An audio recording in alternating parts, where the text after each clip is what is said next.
Welcome to the session. In this session हम question solve करेंगे फिर से। So let's start with the instruction part. In each of the following, an idiomatic expression or a proverb is given in bold. Select the alternative which best describe the contextual meaning of the idiom used in the statement. So, यहाँ पे students हमें idiomatic expression दिए गए हैं जो कि highlighted है and हमें इनका मीनिंग जो कि कॉन्टेक्चुअली करेक्ट है उसको यहाँ पे हमें आंसर करना है.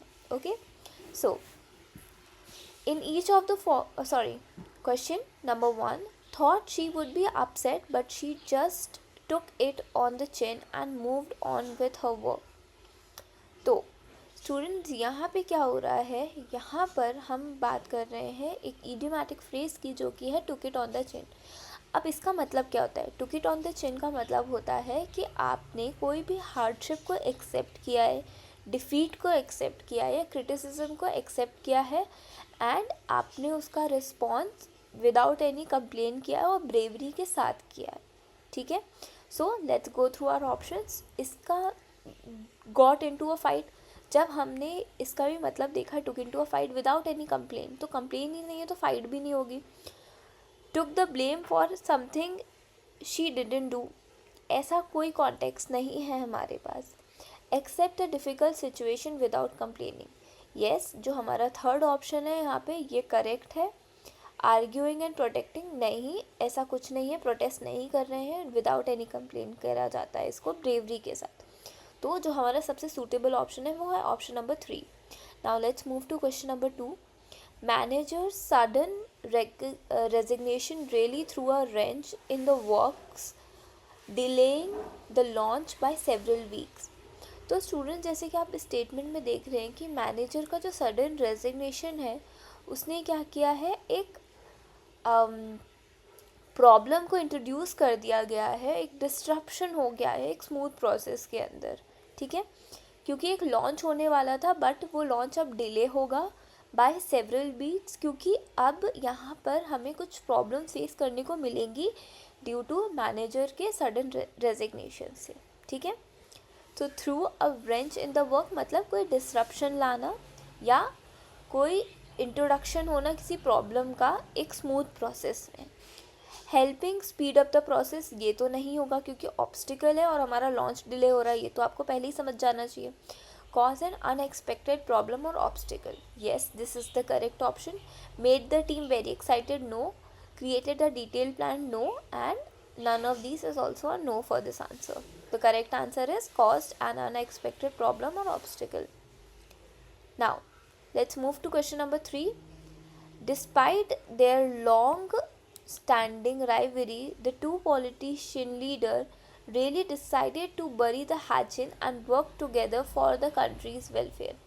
So students, जैसे कि आप देख सकते हैं यहाँ पे राइवरी ख़त्म करने की बात हो रही है, राइट. बरिंग द हैचेट मतलब जो आपके पुराने डिस्प्यूट्स थे, कॉन्फ्लिक्ट्स थे, उनको एंड करना और आगे एक पीसफुल शुरुआत की तरफ आगे बढ़ना. ठीक है, जो कि हमारा ऑप्शन बी हमें यहाँ पे सेटिस्फाई कर रहा है. Pretend to be friends, no. Hide their secret agenda, नहीं, ऐसा भी नहीं है. Attack each others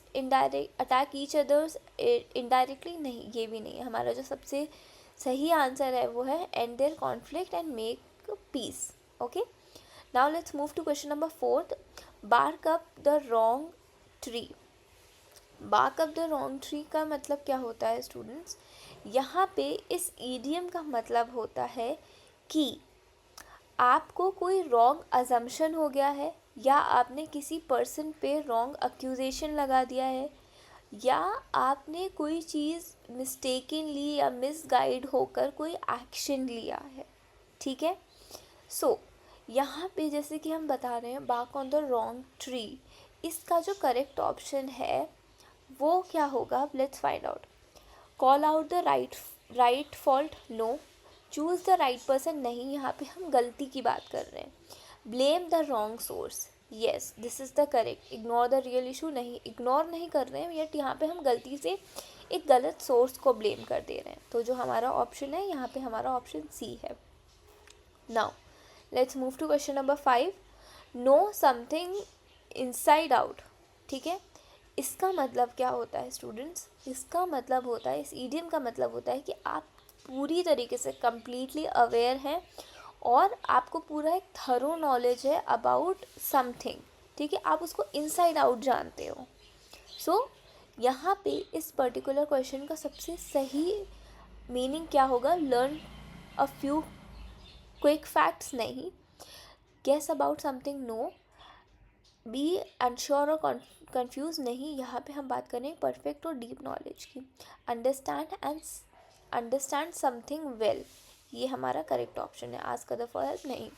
the correct option is हमारा D option. With that we'll meet you in the next class, and till then do practice and revise. Thank you.